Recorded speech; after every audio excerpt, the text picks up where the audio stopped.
Nico Groenewald from Standard Bank. It's great to see you here at NAMPO because Standard Bank are very involved in the agricultural sector.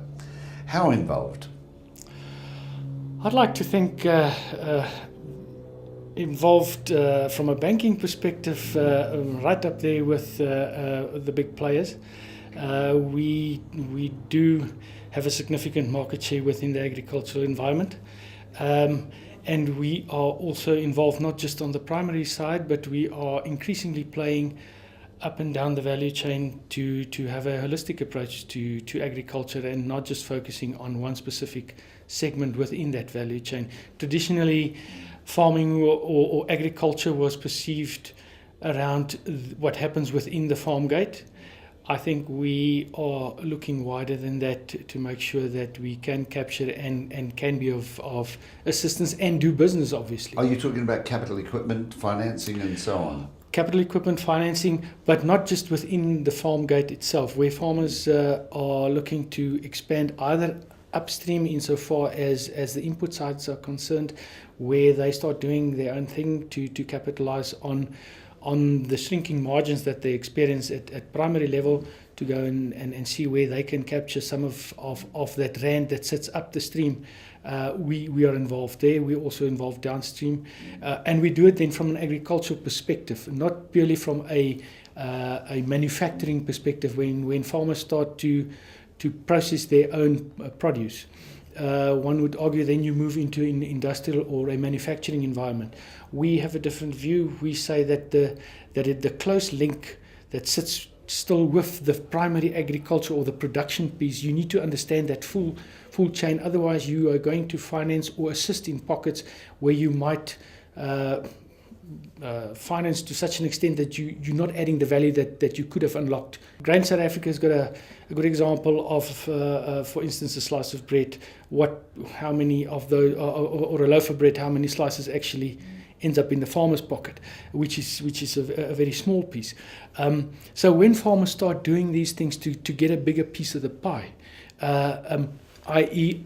to take up that position of the middleman, or to be the middleman themselves, I think that is where we increasingly start to play a role, because that's where you can actually put some more money at your bottom line instead of just do primary production. You asked me earlier as to where do we see ourselves and what role do we play.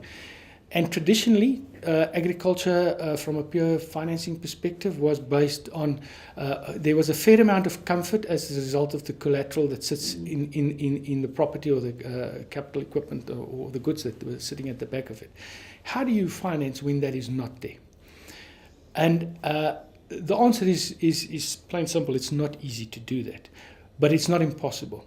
Coming from a traditional banking environment, you would look to collateral as one of the four pillars that you would assess in assessing. It's minimal collateral, isn't it, in this instance? And but we are starting to look at it differently, to say, if we break the risks down in that production process, i.e. what is the production risk, the actual risk of producing that specific product, and how can I eliminate that or reduce that to an acceptable level? Can I ring fence the offtake of the product so that I don't sit with a product, or the farmer does not sit with a product at a price which would not make it profitable for him to farm? So if I can reduce or manage those risks, then we can start looking at funding without necessarily having the collateral. But that requires a bit of a longer road and a bit of a deeper assessment and understanding of what you're busy with. And you have to do that most likely in alliance with other role players. For example, you want to make 100% sure that in the production of maize, that the inputs into that hectare is at the required specifications to produce that. So how do you do that? Because you've got a new farmer that does not necessarily have the track record and the records to show that I have an average yield for the last 10 years of X tons per hectare. You have to pull somebody in and contract to say, please give me oversight that the necessary production processes, or the applicable production processes to achieve that kind of yield, will be followed. So then you can tick that that specific Aren't risk. you making this a tad too difficult for the average guy? I mean, you take some of those black farmers, for instance, and I'm on a little bit of a cause here. They have been moderately good farmers for many, many years. They don't own the land. He comes to you and he says, listen, I've banked with you for such a long time now. It's not a great deal of money, but to improve my farm, I need to buy this piece of equipment. You say no. Yeah. I'm going to add to that. How long do you think the patience is going to last? No, I think we're well aware of that. Now, in pockets, we at the moment, and I would say that we would like to have better traction with what we're doing at the moment. But in pockets, what we do is to take those farmers and then actually go out on that risk limb, which if you compare it to the old way of financing, and then do some of those deals. You know, if you compare, let's put farming aside for the timing. If you look at normal startup businesses across the economic spectrum, you would find that all the statistics and the reading material around failure rates for startup businesses are immensely high.